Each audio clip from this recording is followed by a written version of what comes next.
नमस्कार दोस्तों, power of knowledge में आपका स्वागत है। और C++ के अंदर आज हम करेंगे डू वाइल के बारे में। डू वाइल जो लूप स्ट्रक्चर का हमारा तीसरा मेंबर है, यानी कि हम थर्ड लूप के बारे में यहाँ पर बात कर रहे हैं। तो जो डू वाइल लूप है ये थोड़ा सा वाइल और फॉर लूप से डिफर है। डिफर क्यों है? क्योंकि वहां पर जब हम कंडीशन को लगाया करते थे तो हमारी एंट्री लेवल पर ही कंडीशन लग जाया करती थी। लेकिन डू वाइल लूप के अंदर क्या होता है, पहले वर्किंग को परफॉर्म करवाया जाता है, उसके बाद एग्जिट लेवल के ऊपर हम अपना जो कंडीशन है उसको एग्जीक्यूट करते हैं। तो एक बार हम देख लेते हैं कि किस तरह से काम करती है। इसका सिंटैक्स क्या है? The do while loop is a variant of while loop. The loop will execute the code block once, कि यहाँ पर कम से कम एक बार आपका कोड ब्लॉक जो है वो एग्जीक्यूट होगा ही होगा। बिफोर चेकिंग, किसी कंडीशन की चेकिंग से पहले। अगर कंडीशन ट्रू है तो उस वर्किंग को रिपीट करेगा, अगर कंडीशन फॉल्स है तब भी कम से कम एक बार आपकी वो वर्किंग एग्जीक्यूट होगी, उसके बाद आप उस कंडीशन से बाहर जा सकते हो। तो अगर हम सिंटैक्स की बात करते हैं, डू कोड ब्लॉक, यानी कि उसको वर्किंग क्या परफॉर्म करनी है, आपको नाम से पता लग रहा है। डू का मतलब ये वर्क इसको परफॉर्म करना है। वाइल कब करना है वो बाद में है। तो जब आप पहले वर्क को परफॉर्म करोगे, उसके बाद कंडीशन को चेक करोगे, कम से कम एक बार आपकी कंडीशन वो एग्जीक्यूट होगी, कम से कम एक बार आपकी वो स्टेटमेंट प्रिंट होगी। अब अगर हम इसके डायग्राम की बात करते हैं तो आप देखिए यहाँ पर आपने सबसे पहले क्या किया, बॉडी ऑफ लूप में गए, वर्किंग को परफॉर्म किया, टेक्स्ट एक्सप्रेशन को चेक किया, फिर बॉडी ऑफ लूप में गए, वर्किंग को परफॉर्म किया, फिर टेक्स्ट एक्सप्रेशन को चेक किया। इससे पहले के लूप में हम क्या किया करते थे, पहले टेक्स्ट एक्सप्रेशन चेक होता था, फिर हमारी बॉडी लूप परफॉर्म हुआ करती थी। और जैसे हमारी कंडीशन फॉल्स होती है तो यहाँ पर जो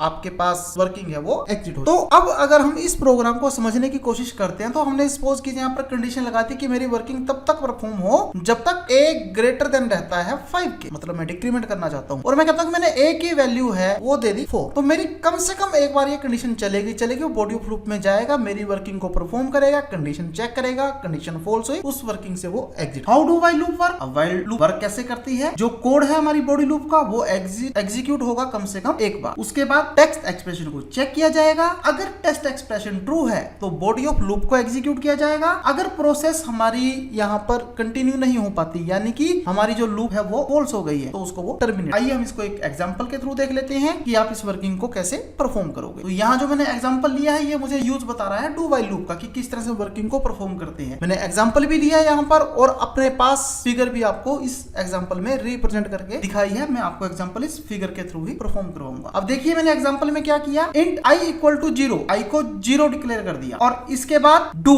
वर्किंग परफॉर्म करे क्या, कि वो i को प्रिंट करे और i में इंक्रीमेंट करे। कब तक? जब तक i लेस देन है 5 के। i तो हमारा 5 के लेस देन ही है, वो वर्किंग को परफॉर्म करेगा, चलेगा। अब मैं यहाँ पर क्या करता हूँ, i 0 प्लस हुआ 1 लेस देन 2 3, तो जैसे ही 5 हुआ उसने उस लूप को एग्जिट करके बंद कर दिया। अब सपोज करो मैं यहाँ पर ये वर्किंग करता कि i ग्रेटर देन है 5 के, तो i तो 5 से ग्रेटर है ही नहीं, तो वो उस वर्किंग को कम से कम एक बार एग्जीक्यूट करता ही करता। वो वर्किंग ऊपर से आता, वर्किंग परफॉर्म करता, i में इंक्रीमेंट मारता, जब ऐसे उसने i के अंदर इंक्रीमेंट किया तो उसके बाद वो कंडीशन चेक करता, कंडीशन वहां से हमारी फॉल्स मिलती और उस लूप से वो एग्जीक्यूट हो जाता। तो हम इसको देख लेते हैं प्रैक्टिकल अप्रोच के अंदर किस तरह से हमारी वर्किंग परफॉर्म हो। तो ये मेरा C++ का एडिटर, मैं यहाँ पर काम करना स्टार्ट करता हूँ। Include iostream.h, include conio.h, void main। अब मैंने यहाँ पर एक लूप काउंटर ले लिया int i के नाम से। int i को वैल्यू इनिशियलाइज कर दी 0, क्योंकि आप किसी भी लूप को परफॉर्म करो आपको 3 ऑपरेशन परफॉर्म करने ही पड़ते हैं, इनिशियलाइजेशन, कंडीशन, इंक्रीमेंट और डिक्रीमेंट। तो मेरा यहाँ इनिशियलाइजेशन हो चुकी है, मैंने इसी के साथ क्लियर स्क्रीन को यूज किया। अब मैं यहाँ पर डू किस वर्किंग को वो परफॉर्म करे, value of i is equal, i की वैल्यू मुझे प्रिंट कर दे, i में इंक्रीमेंट कर दे एक वैल्यू। कब तक करे? जब तक मेरा i लेस देन है 5। तो मैं यहाँ गेट कैरेक्टर करता हूँ और अपने प्रोग्राम को एग्जीक्यूट करता हूँ। तो ये देखिए उसने मुझे वैल्यू दिखा दी, i की वैल्यू 0 1 2 3 4, आपकी वर्किंग परफॉर्म कर रहा है। अगर मैं यहाँ इक्वल टू 5 कर देता हूँ तो मुझे इसकी वर्किंग जो है वो 5 तक रिप्रेजेंट कर देगा।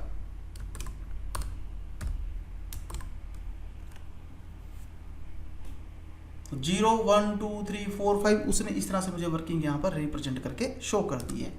मैं कहता हूँ कि अगर मेरे पास कहीं कंडीशन ऐसी होती, अब आउटपुट क्या आता?